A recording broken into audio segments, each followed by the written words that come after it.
Why do many businesses not succeed? We all know the statistics, or for those of us that run businesses or are considering running a business, here's the statistic. 80% of businesses fail within their first year. 90% of businesses fail within years 3 to 5. And overall, gazillions of businesses fail. I'm not trying to make light of the topic. Business failure is really serious, and it's very difficult for entrepreneurs or business owners that are either about to experience a business failure, are in the middle of a business failure, or are on the other side of a business failure. So I don't mean to make light of it, but I do want to express a pretty strong opinion, which is, in my 20 years of working with businesses, mostly businesses and projects and ventures that are in trouble. So I'm very familiar with court, bankruptcy, receivership, creditors, ugly conversations with bankers, bank accounts being shut down. I understand all of that, and I've got a good working knowledge of it, which gives me the ability to present this particular opinion, meant to encourage you if you feel like your business isn't going to make it or you're in the midst of a failure right now. And that is, most businesses don't have to fail. I personally believe that. I believe that the high rate of business failure is more a result of the entrepreneur's culture and people that were in that culture, and the entrepreneur's decision to build a business out the way they did. What I mean by that is this. When a business starts, the entrepreneur knows the product or service really, really well. They can go out and they can deliver that product or service with no problem whatsoever. And then as they start to experience some success, they hire a bookkeeper or they hire accounting people. And their attitude is, I'm going to hire people I think are smart, and I'm just going to let them do their job because I don't really get it. I don't get finance. I don't get financial statements. I don't understand any of that stuff. I'm just going to focus on building the business and let the other pieces just take care of themselves. Then as the organization grows, the entrepreneur continues to hire along that same line of thinking where, and you can't fault them for it, but if I hire these people, they're going to help me get the result that I need, and I'll just trust that they can do that. But here's the catch.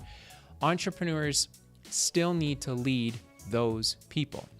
And I'll highlight my opinion with an example. I worked for a business that was in a really, really bad spot. I mean, really bad. Millions and millions of dollars in the hole. They had shut down one of their businesses. And the entrepreneur, with his type A personality and brazen attitude, which is important, by the way, that's not a knock, that's very, very important, said, you know, Dylan, we have had 6 controllers in 3 years. None of them have worked out. They've all made mistakes, and they've just made a mess of everything. Statistically, the chances that one company has had 6 incompetent, stupid controllers managing their financial affairs, pretty small chance that that's actually what went wrong.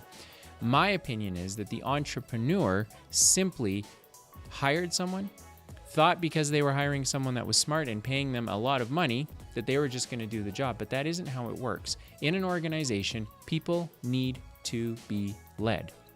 The entrepreneur and the ownership group, or if they're one and the same, need to set the direction and the course for a business. Now remember, a business starts with a good idea. A business starts typically with an entrepreneur or a business owner capable of delivering a product or service to the marketplace. And as the organization grows, it's the entrepreneur's responsibility to make sure that the company knows where they're going, to make sure that they know whether or not they are in fact getting there. Now, before your eyes glaze over with business plans and projections, I'm not talking about it at that level of detail in this particular clip. What I'm trying to illustrate and trying to get across is that I believe most businesses don't succeed because the entrepreneur does not lead well and does not know what they don't know. If you're an entrepreneur and you're growing and you don't know anything about finance, how do you know if your finance people are any good? How do you know if your accountant's doing a good job or a bad job? Here's the answer. If you have set the course for where your business needs to get to and you understand how it's going to get there, then everybody else inside of the organization, whether it's 2 people or 20 people or 200 people, they all have to be able to articulate the same answer to you. Here's a way to test right now if your business is headed for failure. Go and have coffee independently with a few of your staff and ask them, hey, is our company on track? In the role that you fulfill, are you helping to get our company to where we're going, and how are we doing with that? I'm not a betting man, but I bet that most of the folks that you're going to talk to are going to say, well, I mean, I guess so. Yeah, I got my paycheck and life seems to be good and things are going okay. But if they can't articulate to you how they themselves in their role are contributing to the direction and the success of the company, then that's how you know you've got a problem. So most businesses don't succeed because the entrepreneur doesn't lead the organization to a successful destination. Instead, the entrepreneur decides to act like an employee by doing the things they're good at, and then they simply hire other people to do other jobs, give them no real oversight because they don't really know what they're looking for, and just hope that those people are doing their job. Well, I would suggest that if you're a business owner headed for failure, in failure, on the other side of failure, trying to make sure it doesn't happen again, you can start today by setting the course for your company and then making sure that you've got the right people on the team to help you get there. Businesses don't need to fail. They don't fail because their product sucks, because their service is no good, because the market doesn't want them. I mean, obviously there are businesses that do fall into that particular case. But more times than not, if someone has mustered up the energy, the effort, the passion, the desire to go ahead and start a new venture, chances are it's going to be successful. It'll start to fall apart when that particular person that started the business, or the entrepreneur running it, or the owner running it, loses sight of where they're going and how to measure the people that are on the team to help them get there. So if you don't know what you don't know, then take your staff out for coffee and try to understand where they think the company is going. And from those answers, you can start to build a better answer and then start to rally people around. You don't need to be a math whiz. You don't need to be an inventory expert. You don't need to be a payroll wizard. You just need to know that your staff in the positions that you've employed them in are giving you feedback and telling you whether or not the company is on track or off track. And if you're prepared to listen to that feedback and adjust as needed, you will avoid a business failure big time.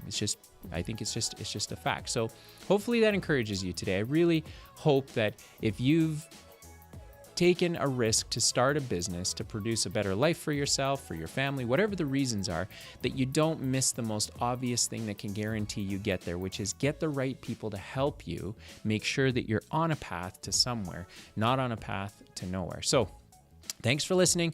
I'm happy to help you. We've got lots of tools and resources. If you click in the comments in either the video or if you're listening to the podcast, and you can see, is your business on track or off track? Do you need help? Do you not need help? And we'd be happy to help you. But if it's not us, make sure it is someone, because your business doesn't need to fail. Most businesses fail because of the people and the entrepreneur not knowing what they don't know. And it doesn't have to be that way. If the entrepreneur is prepared to do just a little bit of extra work, to set a plan, and then to make sure that the people on the team can articulate whether or not everything's going according to plan or not, whether it needs to be adjusted. So thanks for listening. Thanks for hanging out. Thanks for watching. And hopefully this gets you down a better path today.